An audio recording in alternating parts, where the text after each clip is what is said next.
Let's talk now to two people who are really at the front line of education, two English teachers, Alka Cuthbert, who has taught here in the UK for the past 19 years, and in Seoul is Gwen Lee, who, as I mentioned, teaches English there. Gwen, could I start with you? Do you feel like your kids are under too much pressure? Yes, I think that Korean students mostly are under lots of pressure just to get into a good college. And how do they react to that? Well, in most cases, they think that it's what they have to do. I mean, it's, you know, what the student's role is, they think very naturally, but they're very much stressed, I guess. So do you get the impression that the pressure comes from the kids themselves or from their parents or just from the system?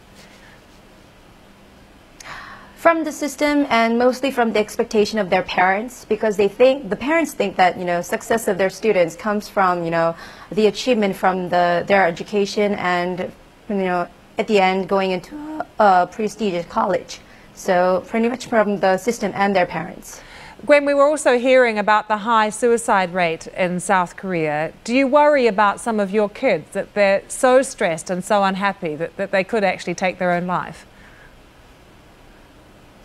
You know what the surprising thing is, those kids who suicide, you know, usually have high score at schools. So I guess they're pressured to, you know, become better at it. Maybe they're, you know, that's why they're not killing themselves. But yeah, I see some students who are very depressed about their, you know, results. Alka, it's so different here in the UK, obviously. What do you make of these league tables, the way that countries around the world are ranked? Because frankly, Britain sits right in the middle at the moment. It hasn't done that well. Yes, I think Britain's place is 26 out of 65. I think the problem with tables like PISA and TIMSS and PIRLS are that they don't really measure what's fundamental to education, because those things that are really fundamental, like how cultures value knowledge, the authority and autonomy that teachers need to be able to put that into practice on a daily basis, are very hard to measure. In fact, you know, it's been a big philosophical argument that you can't really measure those things in this quantitative, statistical way. And I think these are the things that PISA themselves admit they don't look at. And without bringing the question of knowledge and the question of teachers' authority and autonomy, then I think you're not really going to be addressing, I'm talking about Britain here, not Korea. I think the British education system won't really be addressing any of its fundamental problems. And what about just the question of the well-rounded teenager? Not one who can pass tests and study for 15 hours a day, but, you know, that sort of Renaissance child in a way, who is good at everything and participates in society and things.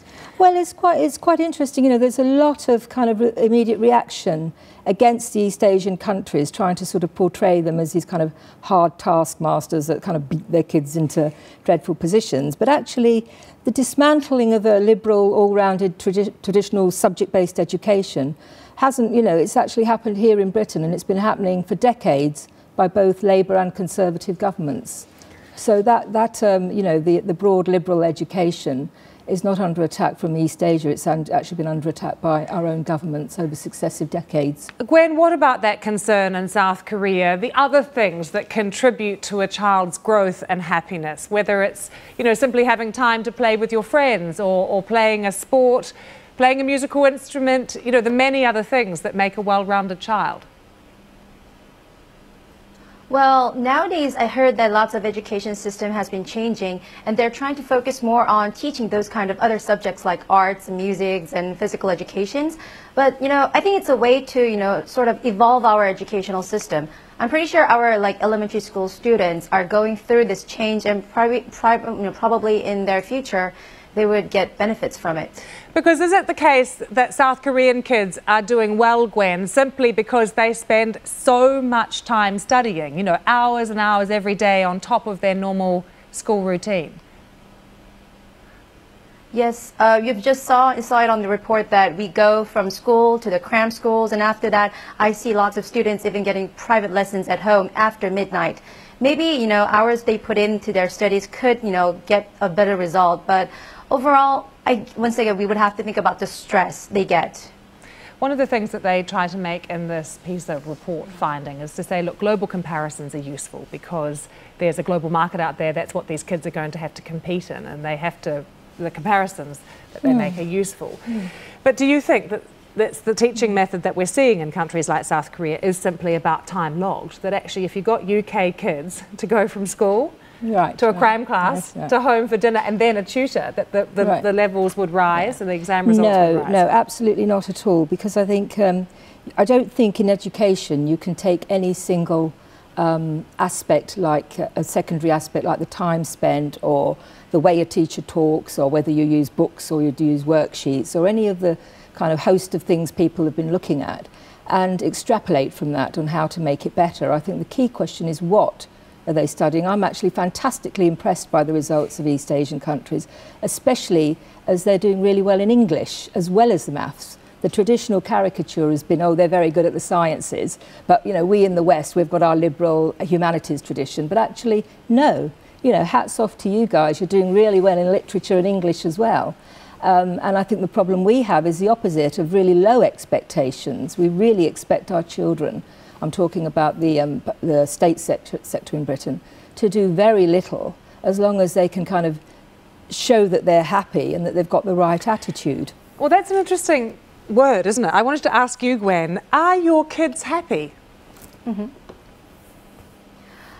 Well, I would have to say, unless they achieve the goal, I don't think they would be happy, because they were taught from the early age that they must go to good school, they must get higher grades, and for now, that's what they're living for. So I'm not sure if they would be happy if they cannot achieve those goals. What do you say to that, Alka? A whole lot of teenagers who are miserable, you know, really, all because they haven't got the 100% they think they might need. Well, you know, I think happiness is an incredibly subjective criteria. As a teacher, I'm really glad if my kids are happy, but quite frankly, that's not my first task, job, or what I'm concerned about. What I'm concerned about is that they get to appreciate, they get on the inside of the subject that I'm teaching. The question of happiness, well, you know, they may, you know, quite frankly, to get the sense of achievement that pupils in the East Asian countries are getting, can quite often mean being unhappy for a while. I think you kind of put up with that because it's going to be worth it. Potentially the problem here is I'm a little bit soft. Alka, I feel sorry for these poor teenagers. Gwen, thank you very much for joining us from South Korea. Alka, thank you for your thoughts here. Thank you.